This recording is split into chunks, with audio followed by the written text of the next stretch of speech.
right, we're going to hold there for a bit longer.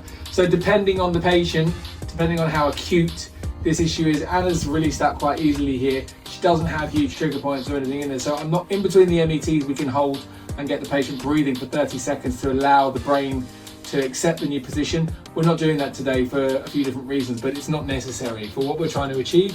We've got Anna into an extended position and we're ready to start rehab after she had a good night's sleep. All right.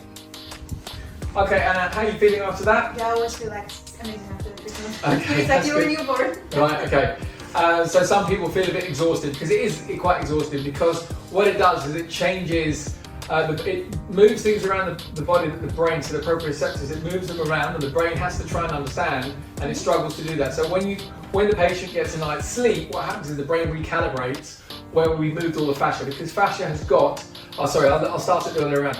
When we hydrate the fascia and we move the fascia around in the body, what happens is, because the fascia has got 7 times more proprioceptors than any other tissue. Now, proprioceptor is something that sends a signal to the brain, so I know where my hand is roughly right now because the proprioceptors in it, even though I'm not looking in that direction. So our body's full of these proprioceptors, but fascia's got the most proprioceptors in it than any other tissue.